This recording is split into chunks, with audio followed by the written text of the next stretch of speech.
Hello everyone, welcome to back Ved nursing classes. आज हम इस वीडियो में बात करने वाले हैं पीडियाट्रिक के एमसीक्यूज बेस्ड क्वेश्चन। जो क्वेश्चंस आपके प्रीवियस ईयर में क्वेश्चन पूछा गया है एम्स में, अलग अलग एम्स में क्वेश्चन पूछे गए हैं। एंड कुछ क्वेश्चन ऐसे हैं जो इंपॉर्टेंट क्वेश्चन लिए गए हैं डियर, जो आपके अपकमिंग के लिए काफी हेल्पफुल एंड इंपॉर्टेंट रहने वाले हैं, जिनका भी एग्जाम अभी 23-24 में होने वाले हैं। सभी नर्सिंग ऑफिसर एग्जाम के लिए इंपॉर्टेंट रहने वाले हैं। तो आइए हम स्टार्ट करते हैं फर्स्ट नंबर क्वेश्चन से। पहला क्वेश्चन जो पूछा गया डियर, यहाँ पे देखेंगे पीडियाट्रिक नर्सिंग के जो क्वेश्चंस हैं, ये क्वेश्चन आपका प्रीवियस ईयर में भी पूछा हुआ है। The primary role of the paediatric nurse is to provide nursing care as. Primary role पूछा है किसका? ऑफ द पीडियाट्रिक नर्स का। जो प्रोवाइड किया जा रहा है, क्या नर्सिंग केयर क्या दिया जाएगा? ये बाल चिकित्सा नर्स की प्राथमिक भूमिका जो होती है नर्सिंग देखभाल प्रदान करना। तो क्या होगा इसमें? A collaborate care coordination and consultant, या फिर an advocate educator and manager, या फिर an independent and autonomous practitioner, या फिर क्लिनिकल एंड केस मैनेजर। चार ऑप्शन है डियर, इसमें राइट आंसर क्या होगा? वेरी वेरी इंपॉर्टेंट क्वेश्चन है। राइट आंसर इसमें जो होगा आपका ऑप्शन बी होगा, यानी कि एडवोकेट एजुकेटर एंड मैनेजर। यहाँ पे देखेंगे रोल ऑफ पीडियाट्रिक नर्स जो आपका है primary care giver, coordinator, collaborator, advocate, health educator, consultant, counsellor, case manager and recreationist and social worker and researchers. तो ये सारे जो हमारे क्या है, द रोल ऑफ किसकी? पीडियाट्रिक नर्स का, वो भी ये सारे पॉइंट हैं। नेक्स्ट क्वेश्चन आपका दिया गया dear, which of the following is the preferred site of intramuscular injections in infants. Very very important question है डियर। एनएसीएचओ के लिए भी ये क्वेश्चन आपका फेवरेट क्वेश्चन बन गया है, एंड स्टाफ नर्स के लिए भी। और ये क्वेश्चन प्रीवियस ईयर में एम्स में भी पूछा हुआ डियर। तो which of the following is the preferred site of intramuscular injection in infant के लिए? तो देखिएगा, ट्राइसेप्स मसल्स, या फिर वेस्टस लैटेरियस मसल्स, या डेल्टॉइड मसल्स, या गुलेटियल मसल। चार ऑप्शन दिया गया है डियर, इसमें राइट आंसर क्या होगा? कौन सा होगा? निम्नलिखित में से कौन सी साइट होंगी? तो राइट आंसर इसमें वेस्टस लैटेरियस मसल्स, यानी कि बी ऑप्शन क्या करते हैं हम लोग? प्रिफर करते हैं बच्चे के लिए इंट्रामस्कुलर इंजेक्शन के लिए। एंटेरोलेटरल थाई जो होता है dear, prefer site of IM injection जो होती है इंट्रामस्कुलर इंजेक्शन इन इन्फेंट में अंडर 12 मंथ्स ऑफ एज। तो यहाँ पे राइट आंसर क्या होगा? ऑप्शन बी होगा, vastus lateralis muscles. Next question देखेंगे, विच ऑफ द फॉलोइंग, यहाँ पे देखा जाए, which of the following is not, तो which of the following is not a common problem of infant born to diabetic mothers. निम्नलिखित में से क्या मधुमेह जो भी माताओं, क्या बता रहे, से पैदा होने वाले शिशुओं की एक आम समस्या नहीं है? Born to diabetic mothers, not या कॉमन प्रॉब्लम, कौन सा इसमें से नहीं होगा? तो हाइपरग्लाइसीमिया, या हाइपोकैल्सीमिया, या पोलिसैथेमिया, या फिर मैक्रोजोमिया। चार ऑप्शन दिया गया डियर, जिसमें से आपका राइट आंसर इसमें क्या होगा? पूछा गया which of the following is a not या कॉमन प्रॉब्लम ऑफ क्या? Infant born to diabetic mothers. Right answer dear इसमें ऑप्शन सी आएगा, hyperglycaemia. Option A is correct answer. इसमें दिया गया gestational diabetes mellitus in neonatal problems like जैसे hypoglycaemia, polycythaemia, and आपका इसमें क्या रहेगा? वेनस हेमोक्रीट ग्रेटर देन कितना मिलेगा? या फिर equal 65। Then macrosomia, newborn larger than average, and respiratory distress syndrome जो आपका ब्रीदिंग डिसऑर्डर। इसलिए इसमें राइट आंसर जो हुआ डियर आपका क्या हुआ? हाइपरग्लाइसेमिया, क्योंकि नॉट की बात किया गया।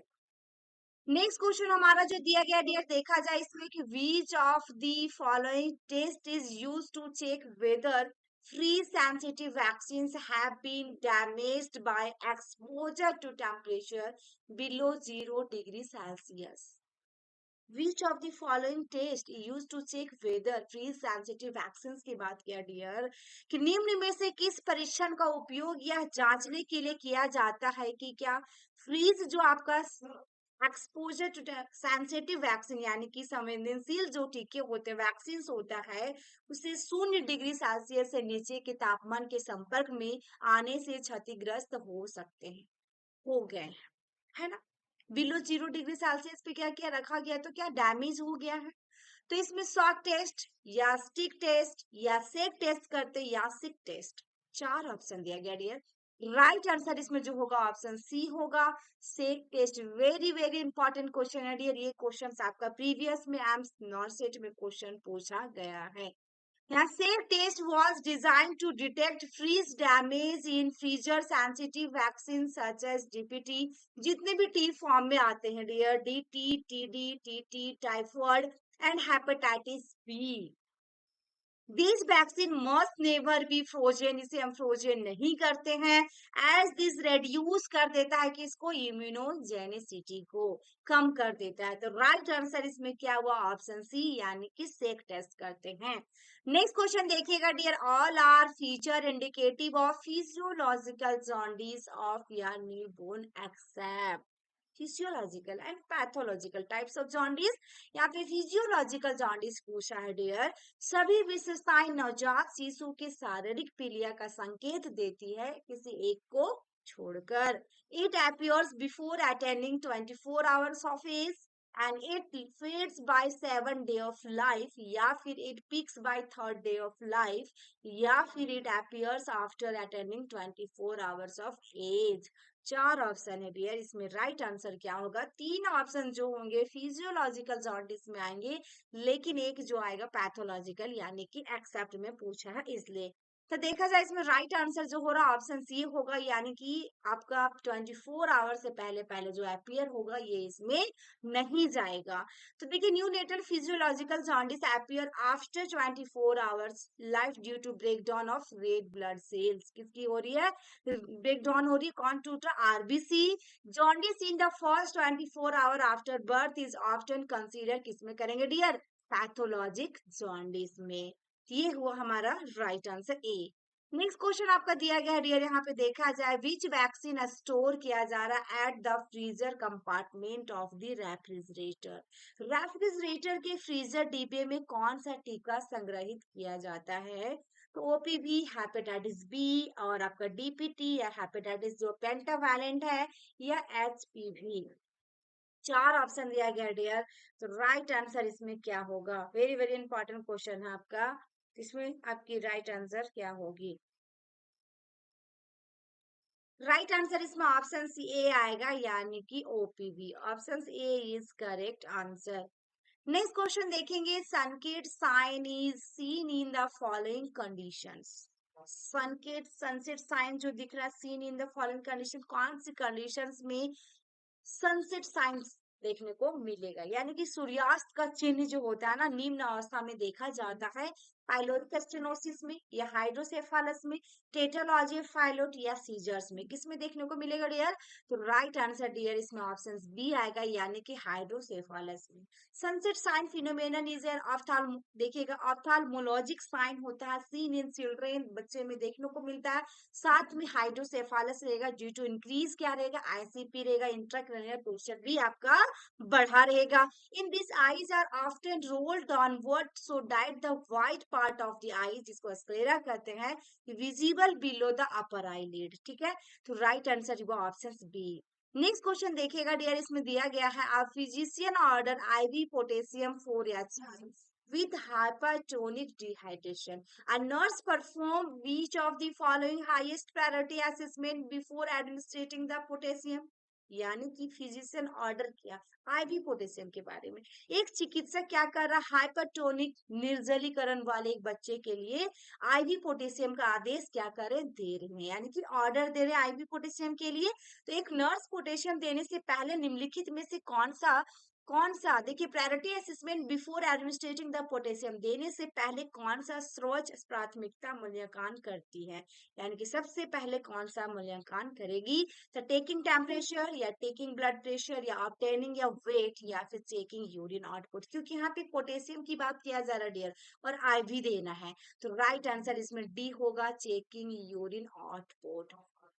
Before administering potassium to the child, urine output needs to be monitored because main route of excretions of potassium is renal system. क्या दिया यहाँ पे कि because यहाँ पे दे दिया कि main route जो होता है of excretion का of potassium is renal system, क्योंकि पोटेशियम के उत्सर्जन का मुख्य मार्ग गुर्दे प्रणाली है, renal है आपका गुर्दा.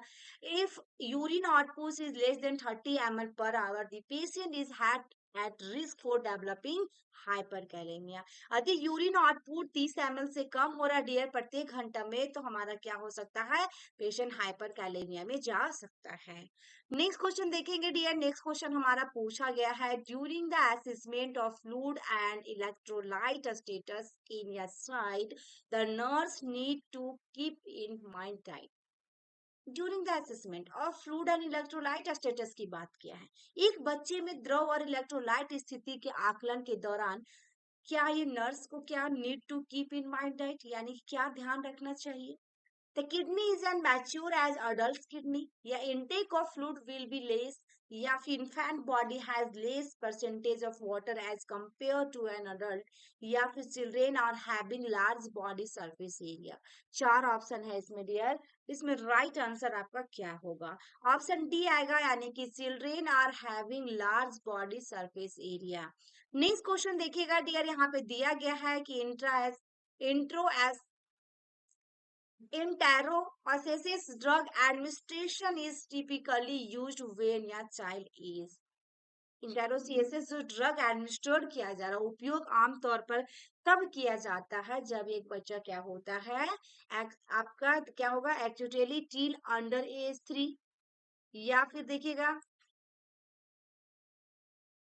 3 साल से क्या कम उम्र में गंभीर रूप से बीमार, या फिर ओवर एज 3 साल से ज्यादा उम्र गंभीर रूप से बीमार, या क्रिटिकली इसमें भी दिया गया है क्रिटिकली इल अंडर 3 एज, है ना, ये गंभीर रूप से बीमार और 3 साल से कम उम्र. एंड नेक्स्ट में भी critically ill and over age 3 year. तो यहाँ पे राइट आंसर क्या होगा डियर, ऑप्शन जो होगा सी इज करेक्ट आंसर, यानी कि critically ill and under age 3, 3 साल से नीचे वाले में. यहाँ पे देखिएगा, in critically ill children if other routes are not possible then in emergency situation, जो कि आपका क्या है, इंट्राओसेसिस, ठीक है ना, is the route of choice. It is the process of injecting directly into the marrow of bone. इसकी जो प्रोसेस किया जा रहा है, कौन से हो रहा है, इंजेक्ट को डायरेक्ट कहाँ से दिया जा रहा है, ये बोन मैरो में, ठीक है ना, हड्डी के मज्जे में सीधे इंजेक्शन लगाने की प्रक्रिया है, ठीक है ना, bone of marrow of bone. ये हमारा राइट आंसर क्या हुआ, ऑप्शन सी. नेक्स्ट क्वेश्चन देखिएगा डियर, यहाँ पे पूछा गया है, prior to feeding an infant by gastrostomy tube the nurse should, यानी गैस्ट्रोटोमी ट्यूब द्वारा एक शिशु को खिलाने से पहले नर्स को चाहिए, क्या चाहिए, चार ऑप्शन है इसमें, स्पैरेट द ट्यूब, या slowly instil 5 ml of water, या प्रोवाइड द बेबी विथ या पैसिफियर, या फिर place the baby in semi Fowler position. चार ऑप्शन दिया गया है डियर, चार ऑप्शन है, इसमें आपका राइट आंसर क्या होगा, तो ऑप्शन डी होगा, place the baby in semi Fowler positions में बच्चे को रखना है. कौन सा पूछा था, गैस्ट्रोटोमी ट्यूब के बारे में. नेक्स्ट क्वेश्चन देखिएगा डियर, यहाँ पे पूछा गया, which measures would be most appropriate for the nurse to do ensure that your child's ET tube is correctly position. Correctly position यहाँ पे दिया गया है.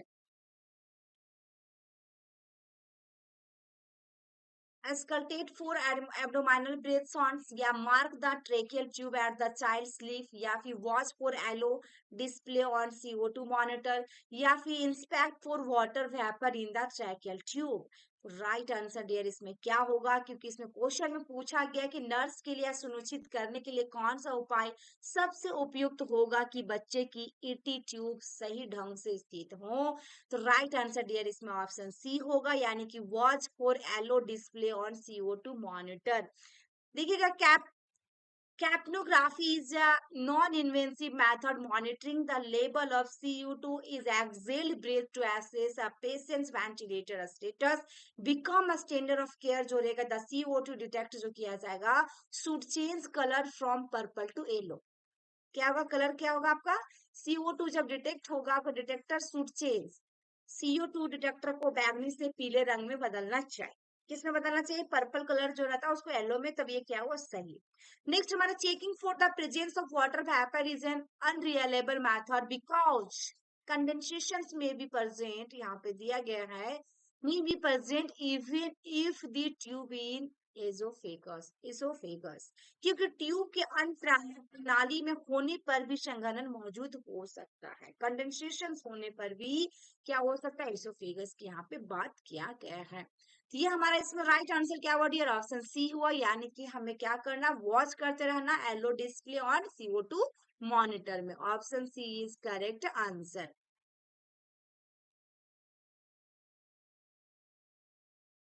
नेक्स्ट क्वेश्चन हमारा है dear, what is the ratio of chest compression to ventilation when to rescue performs cardiopulmonary resuscitation CPR on a child? cardiopulmonary resuscitation CPR ये बच्चे के लिए पूछा गया, जब दो बचाव करता एक बच्चे पर कार्डियोपल्मोनरी पुनर्जीवन करते हैं तो छाती के संपीड़न और वेंटिलेशन का अनुपात क्या होना चाहिए? Compression to ventilation when two rescue 3:1 होगा, 30:1 या 30:2 होगा, या 15:1 होगा, या 15:2 होगा डियर। चार ऑप्शन दिया गया है डियर, इसमें राइट आंसर आपका क्या होगा? इसमें ऑप्शन आपका डी आएगा 15:2। नेक्स्ट क्वेश्चन है, केनुला की साइज इसमें पूछा गया है dear, use in newborn baby में। न्यूबॉर्न बच्चे में कौन सा केनुला की साइज लगाते हैं? इस साइज कोडिंग से आपको क्वेश्चन पूछेंगे डियर। साइज से केनुला की साइज से हमेशा एग्जाम में क्वेश्चन पूछा जाता है, चाहे वो नॉर्थ के एग्जाम हो या फिर कोई भी नर्सिंग ऑफिसर के एग्जाम हो। जितने भी वैकेंसियां आती हैं सभी नर्सिंग ऑफिसर एग्जाम में कलर कोडिंग केनुला का पूछा जाता है। या फिर सबसे फास्ट एडमिनिस्टर करने वाली केनुला की साइज बताइए, ब्लड जो हम ट्रांसफ्यूज करते हैं उस केनुला की साइज बताइए। तो ये सारे क्वेश्चन आपका एग्जाम में पूछा जाता है। तो देखिएगा इसमें ऑप्शन सी आएगा 24 नंबर। कौन सा साइज को करते हैं? 24 नंबर साइज को हम यूज करते हैं न्यूबॉर्न बेबी में। नेक्स्ट क्वेश्चन देखिएगा, best site to demonstrate capillary filling in infant. Best site पूछा है डियर, शिशुओं में जो केसिका भरने का प्रदर्शन करने के लिए सबसे अच्छी साइट कौन सी होती है कैपिलरी फिलिंग के लिए? तो nail bed, sternum, ear lobule या ग्रेट टॉय। तो राइट आंसर डियर इसमें ऑप्शन बी आएगा अस्टर्नम। क्या आएगा इसमें? अस्टर्नम। नेक्स्ट क्वेश्चन देखिएगा dear, amount of blood used for single volume exchange transfusion in full term newborn is. एकल मात्रा विनिमय के लिए उपयोग किए जाने वाले रक्त की मात्रा पूर्ण अवधि के नवजात शिशु में आधान क्या है? Exchange transfusion in full term newborn baby के लिए 50 ml per kg body wait या 65 ml per kg body wait या 80 ml per kg body wait या फिर 100 ml per kg body weight. Right answer dear option C आएगा, यानी कि 80 ml per kg body weight. Estimating the blood volume of newborn as 80 ml per kg, exchange involving replacement of 80 ml per kg has been termed single volume exchange transfusion, and that involve 160 ml per kg is termed double volume exchange transfusion.